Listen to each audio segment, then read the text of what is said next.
with an update on a major name and more. This is Pro Wrestling Central. My name is John, and you're watching the Wrestling Report.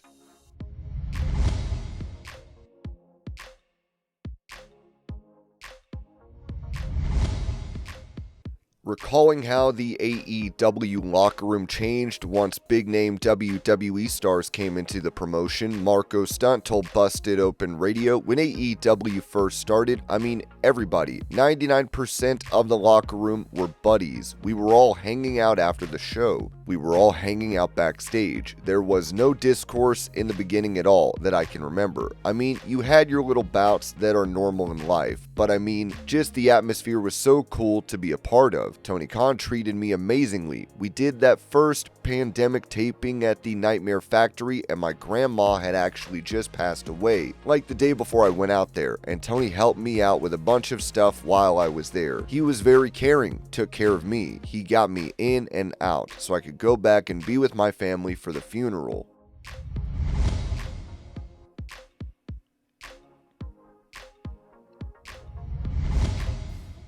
On the All In podcast, Triple H spoke about the WWE creative process, where some felt he took a shot at AEW. Here's the quote: "We tell stories. I'm less, and people within our business sometimes take this wrong, but we don't write the shows based on, that'll be a great match. We write it on the stories that we can create. The protagonist, the antagonist, how does that work with each other? Telling stories that can resonate with people, that maybe they've experienced in their real life, some type of fantastical version of that."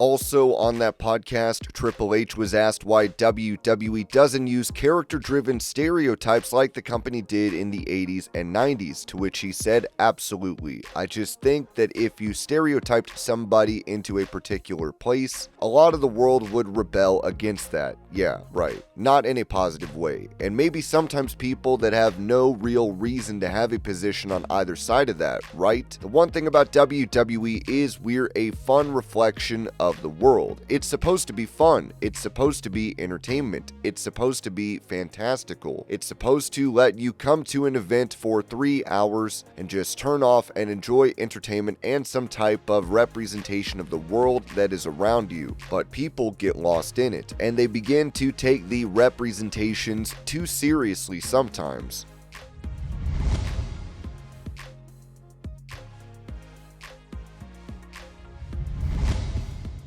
Giving his thoughts on the tournament in WWE to determine John Cena's final opponent, Bully Ray noted on Busted Open Radio, "I'm not a fan of the tournament idea, and I'd be willing to bet $1 that if Vince McMahon knew about this tournament, he would be destroying his own home. My God, a tournament? Vince hated tournaments. I'm not a fan of this tournament, unless there is somebody involved in this tournament that we don't see coming, but they're going to have to wrestle in the first round, so we're going to see them coming. I wanted this to be built up. I wanted the anticipation to be built up, especially if you already know who's going to win the tournament. You can build up the anticipation, because whoever loses in the first round, second round, third round, they're just going by the wayside. They're not going to be able to say, well, I was in the John Cena tournament. It's not like getting a bronze medal in the Olympics, where you still get to stand on the podium. It's like you lost in the first round of the John Cena tournament. Brush your hair.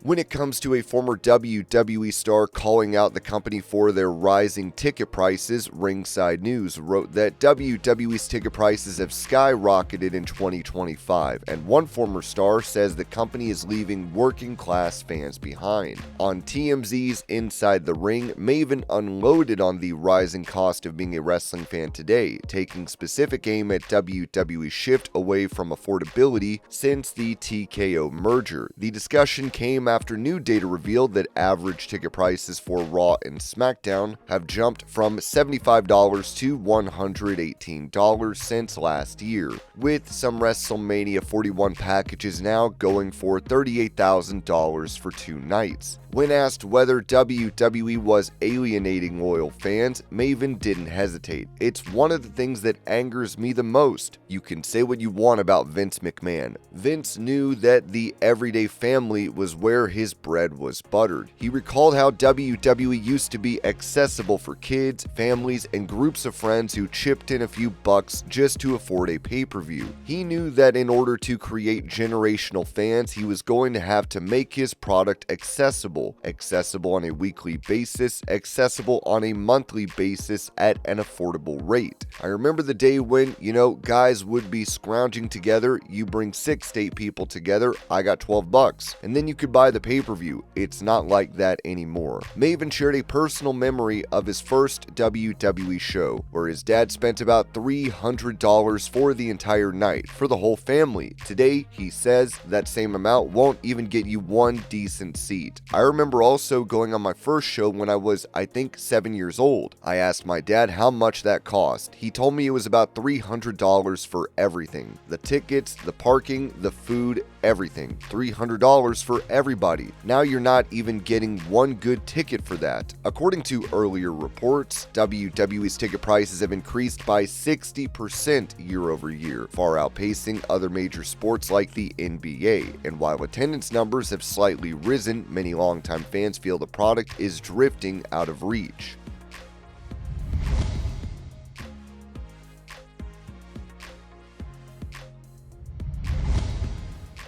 Also on TMZ's Inside the Ring, former WWE star Tyrus claimed that CM Punk should not be focused on winning titles at this point in his career, saying, "I think Punk is at a point in his career where titles really shouldn't be on the radar. Really, he should be getting the breakers ready. He should be getting the young guys ready. I love Phil. He gave me a title match on Monday Night Raw when at the time none of the other top guys would. But I also think there comes a point when it's the other guy's time. And who better to get somebody over than, look, what Jericho was doing in AEW. How many guys did he make over there? So I think there comes a point where it's not about the titles." Maven replied, "I agree with what Tyrus said. In a perfect world, he should be like that. But I mean, we're in a male ego-dominated industry. Wrestling, I've said it, is high school. Other than the only difference is everybody in that locker room is the prom king and prom queen. It's just you have all these type A personalities. It's hard to tell these ego-driven maniacs, myself being one of them at a time in my life, that, you know what, it's time for you to play a different role within the company." That's tough to hear. Tyrus is right. He should care only about that, putting people over. But, he still thinks he's got one more run in him. And who are we to say if he does or doesn't? Usually, Father Time and injury makes that decision for you.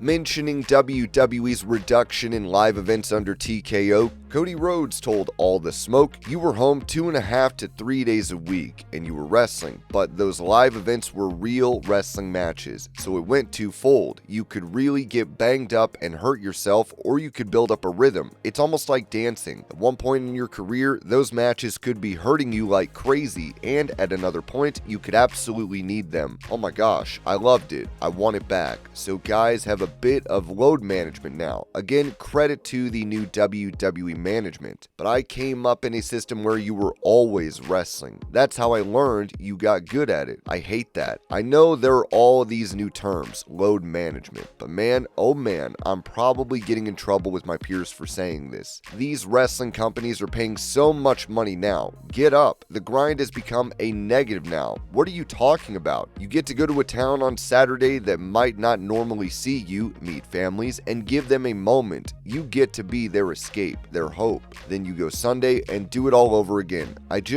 miss it.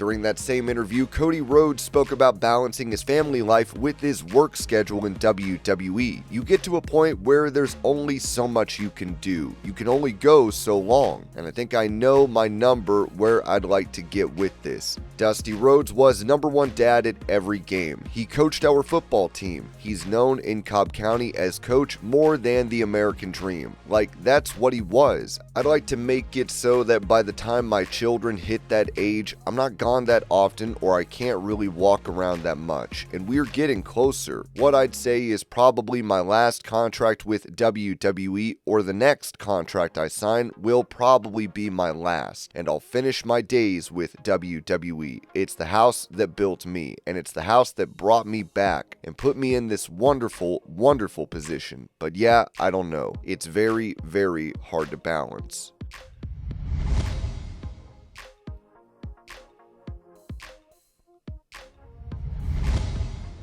Also, Cody Rhodes was asked to name his Mount Rushmore of pro wrestling as he told All the Smoke, I think The Rock is on there, Mount Rushmore wise. He came back to a very tumultuous WWE a year or so ago and decided, nope, I'm not going to deal with that. I'm instead going to create a new character even though I'm already one of the greatest characters ever, that being the Final Boss. We've just scratched the surface on the Final Boss. There's something incredibly special there, so The Rock is on my Mount Rushmore. And this was your pro wrestling news update. I hope you're all having a great day. Thank you so much for watching, and I will see y'all later.